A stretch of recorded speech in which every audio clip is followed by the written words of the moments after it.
కొంతమంది clients behaviour ఎలా ఉంటదంటే రియల్ ఎస్టేట్ సెక్టార్‌లో కూడా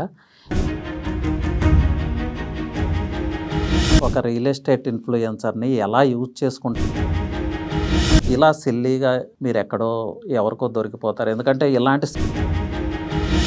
మేము మీ ల్యాండ్ చూడాలనుకుంటున్నామని పాపం ఎవరో ఏజెంట్‌కి కాల్ చేస్తారు. ఎవరు సైట్ చూడాలన్నా చూపించడం ఒక ట్రెండ్ అయిపోయింది. ఈ కార్‌లో సైట్ చూస్తాడు. వాడిని మళ్ళీ ఇంటి దగ్గర మనం డ్రాప్ చేస్తాం కదా! పికప్ అండ్ డ్రాప్ సర్వీస్ కోసం ఇలా రియల్ ఎస్టేట్‌ని యూజ్ చేసుకుంటారు చాలామంది.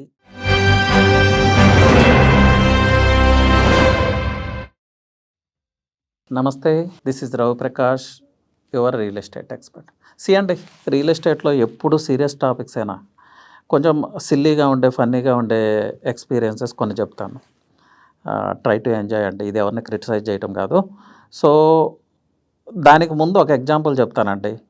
నా ఫ్రెండ్ ఒకతనికి ఈ ఫ్యాన్సీ షాప్ ఉండేది. అంటే ఫ్యాన్సీ గూడ్స్ ఇవన్నీ ఉంటాయి కదా! సో, ఫ్యాన్సీ షాప్స్‌లో జనరల్‌గా ఏం చేస్తారు, అంబ్రెల్లాస్ ఉంటాయి. అంబ్రెల్లాస్‌ని షాప్ ముందు హ్యాంగ్ చేస్తారు. ఒక క్లయింట్ వచ్చి ఏమడుగుతాడంటే, ఈ అంబ్రెల్లా ఎప్పటినుంచో ఇక్కడే హ్యాంగ్ చేసి ఉంది కదా! సో, అంటే చాలా కాలం అయిపోయింది. 50% ఆఫ్ ద ప్రైస్‌కి ఇస్తావా అని. సో, ఈ ఎక్స్‌పీరియన్స్ తను నాతో షేర్ చేసుకున్నాడు. తనేమంటాడంటే, అంబ్రెల్లా అక్కడ హ్యాంగ్ చేసి ఉందంటే, ఆ అంబ్రెల్లా సోల్డ్ అవుట్ అయితే ఇంకొక అంబ్రెల్లాని హ్యాంగ్ చేస్తాను. అంతేగాని అది ఒకే అంబ్రెల్లా ఎల్లకాలం అక్కడే ఉండదు కదా అని, ఇది ఎందుకో నా మైండ్‌లో ఫీడ్ అయిపోయింది.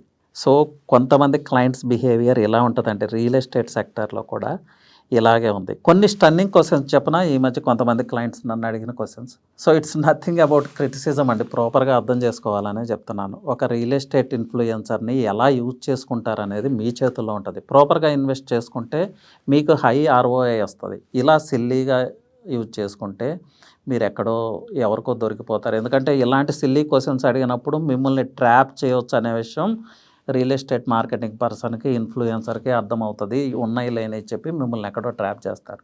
సో, దానికోసం చెప్తున్నాను, ఎవరిని క్రిటిసైజ్ చేయటం కోసం కాదు. ఒక క్వెషన్ ఇన్వెస్టర్ అడిగిన క్వెషన్ చెప్తాను చూడండి. సో, మా వెంచర్ విజిట్ చేయటం జరిగింది. ఒక ప్లాట్ సెలెక్ట్ చేసుకోవటం జరిగింది. ఆ ప్లాట్ ఎండ్ ప్లాట్ అనమాట. సో, ఆయన డౌట్ ఏంటంటే, ఆ ఎండ్ ప్లాట్ తర్వాత ఫ్యూచర్‌లో మేబీ ఎవరన్నా హౌస్ కన్‌స్ట్రక్ట్ చేయొచ్చు కదా! ఆ పక్క స్థలంలో హౌస్ కన్‌స్ట్రక్ట్ చేస్తే నేను కూడా సెట్ బ్యాక్స్ వదలాలా అని. ఇది ప్రాపర్‌గా అర్థం చేసుకోండి. How silly is this? ఎవరో పక్కన కన్‌స్ట్రక్ట్ చేస్తే మన సైట్‌లో సెట్ బ్యాక్స్ వదలటం ఏంటండి? దీనికేమన్నా అర్థం పర్థం ఉందా? పోనీ వీళ్ళేమన్నా అన్‌ఎడ్యుకేటెడ్ అంటే ఎడ్యుకేటెడ్ క్లయింట్స్ వీళ్ళు. వీళ్ళకి తోడు ఫ్రెండ్ పేరుతోనో, మామయ్య పేరుతోనో, ఇంకొక పేరుతోనో ఎవరినో తెచ్చుకుంటారు. ఇక్కడ ఏం జరుగుతదంటే ప్రాపర్‌గా అర్థం చేసుకోండి. ఆ ఫ్రెండ్‌కి, ఆ అంకుల్‌కి లేకపోతే ఇంకెవరికో, వాళ్ళకి ఎవరో రియల్ ఎస్టేట్ పర్సన్ కాంటాక్ట్‌లో ఉంటాడు. సో, వీళ్ళు మిమ్మల్ని ఇక్కడ ఇన్వెస్ట్ చేయనివ్వకుండా ఇంకొక చోట, అంటే లో ఆర్ఓఐ, రిటర్న్ ఆఫ్ ఇన్వెస్ట్‌మెంట్ ఉండే ప్లేస్‌లో మీరు ఇన్వెస్ట్ చేస్తే హిడెన్‌గా వాళ్ళకి కొన్ని బెనిఫిట్స్ ఉంటాయి. 90% ఆఫ్ ద ట్రాన్సాక్షన్స్‌లో ఇదే జరుగుతుంది. సో, వాళ్ళు మిమ్మల్ని మిస్‌గైడ్ చేస్తారు. మీరు మిస్‌గైడ్ అవుతారు. సో, రియల్ ఎస్టేట్ ఇన్వెస్ట్‌మెంట్ చేసేటప్పుడు రావాల్సింది ఫ్రెండ్‌తో కాదు, అంకుల్‌తో కాదు, లేకపోతే మీ గ్రాండ్ ఫాదర్‌తో కాదండి. Proper kind of real estate, proper knowledge ఉన్న రియల్టర్‌ని అప్రోచ్ అవ్వండి. లేకపోతే ఇలాంటి క్వెషన్సే వస్తాయి. పక్కవాడు ఇల్లు కడితే మన సైట్‌లో సెట్ బ్యాక్స్ వదలటం ఏంటండి? సో, ఇలాంటివి చెప్పుకుంటా పోతే చాలా విషయాలుంటాయి. సో, కొన్ని క్వెషన్స్ ఎలా ఉంటాయంటే, మీకు గవర్నమెంట్ అప్రూవల్స్ అన్నీ ఉన్నాయా? ఉన్నాయి. హెచ్ఎండిఏ అప్రూవల్ ఉందా? ఉంది. రెరా అది కనిపిస్తా ఉంటది బ్రోచర్ మీద. రెరా అప్రూవల్ ఉందా? ఉంది. మరి డీటీసీపీ అప్రూవల్ ఎందుకు లేదు అంటాడు చివరికి. So, how funny, HMDA permission ఉంది, రెరా పర్మిషన్ ఉంది. మళ్ళీ ఏం తెలియనట్టు అమాయకంగా డీటీసీపీ పర్మిషన్ లేదు అంటే దానికి ఏం ఆన్సర్ చెప్పాలి? So, this is the way అండి. ఇంకొంతమంది మేధావులు ఎలా ఉన్నారంటే, ఫర్ ఎగ్జాంపుల్ మా వెంచర్ ఎక్కడో నడుస్తుంది. సంగారెడ్డిలోనో, షాద్‌నగర్‌లోనో, మహేశ్వరంలోనో. వాళ్ళకి ఏదో వర్క్ ఉంటది అక్కడ మహేశ్వరంలో, సంగారెడ్డిలో, షాద్‌నగర్‌లో. మార్నింగ్ వాళ్ళు స్టార్ట్ అయ్యి ఆ వర్క్ చూసుకుంటారు. తర్వాత మేము మీ ల్యాండ్ చూడాలనుకుంటున్నామని పాపం ఎవరో ఏజెంట్‌కి కాల్ చేస్తారు. ఈ ఏజెంట్స్ ఎలా ఉంటారంటే, ఎవరు సైట్ చూడాలన్నా చూపించడం ఒక ట్రెండ్ అయిపోయింది. నిజంగా వాళ్ళ క్యాపబిలిటీస్ ఏంటి? సీరియస్ ఇన్వెస్టరా? లేకపోతే హి ఈజ్ సీరియస్ బయ్యరా? లేకపోతే లుక్కరా? అనే డిస్టింక్షన్ వీళ్ళు చేయట్లేదు. వాళ్ళు కాల్ చేయటమే ఆలస్యం, వీళ్ళు ఎక్సైట్ అయిపోతారు, వెహికల్ తీసుకెళ్తారు. వాడేం చేస్తాడు, సింపుల్‌గా ఈ కార్‌లో సైట్ చూస్తాడు. వాడిని మళ్ళీ ఇంటి దగ్గర మనం డ్రాప్ చేస్తాం కదా! సో, ఆ డ్రాపింగ్ సర్వీస్ కోసమే, పికప్ అండ్ డ్రాప్ సర్వీస్ కోసం ఇలా రియల్ ఎస్టేట్ యూజ్ చేసుకుంటారు చాలామంది. చాలా కేసెస్‌లో ఇది జరుగుతుందండి. నేనేదో వేగ్‌గా చెప్పట్లేదు. So, this is not the way అండి. రియల్ ఎస్టేట్ ఇన్వెస్ట్‌మెంట్ అంటే ఏంటి? You are investing your family emotions. You are investing your family's future. మీ నెక్స్ట్ ఫేజ్ ఆఫ్ లైఫ్‌ని సెక్యూర్ చేసుకుంటున్నారు రియల్ ఎస్టేట్ ఇన్వెస్ట్‌మెంట్ ద్వారా. మీ నెక్స్ట్ జనరేషన్ యొక్క లైఫ్‌ని కూడా సెక్యూర్ చేస్తున్నారు రియల్ ఎస్టేట్ ఇన్వెస్ట్‌మెంట్ మీద. సో, నా రిక్వెస్ట్ ఏంటంటే బీ సీరియస్ అండి.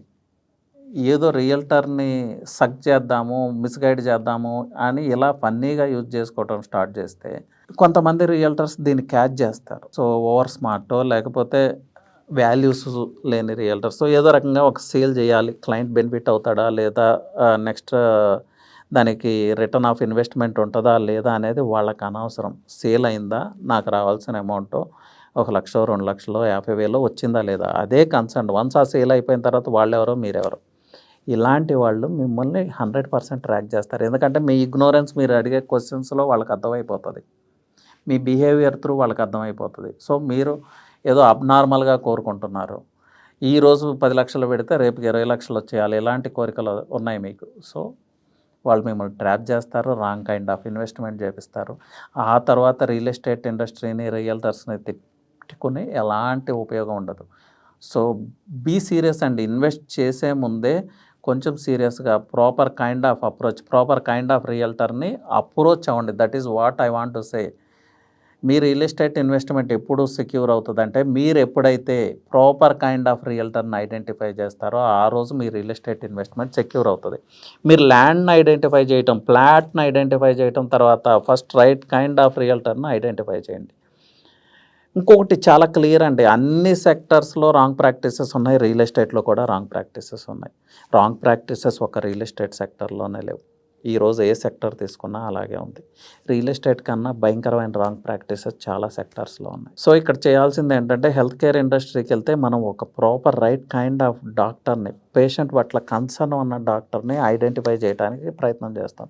ద సేమ్ విత్ దిస్ అండి. రైట్ కైండ్ ఆఫ్ రియల్టర్‌ని ఐడెంటిఫై చేస్తే యువర్ వర్క్ ఈస్ డన్. అంతేగాని మీ అంకుల్‌నో, మీ పక్కింటి వాడినో, మీ ఫ్రెండ్ పేరుతో ఎవరినో తీసుకొచ్చి పక్కవాడు కడితే సెట్ బ్యాక్స్ వదలాలా? ఇలాంటి సిల్లీ క్వెషన్స్ అడిగి రియల్టర్స్ టైం వేస్ట్ చేయొద్దు. మీ చిన్న చిన్న అవసరాల కోసం, ట్రావెల్ అవసరాల కోసం మీ ఏజెంట్స్‌తో ఈ ఇలా మిస్‌గైడ్ చేయొద్దు. This is not the way అండి.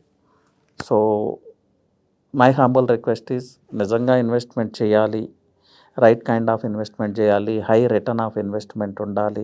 మీ next phase of life secure అవ్వాలి. మీ కిడ్స్ ఫ్యూచర్ సెక్యూర్ అవ్వాలి అనుకుంటే రైట్ కైండ్ ఆఫ్ రియల్టర్‌ని అప్రోచ్ అవ్వాలి.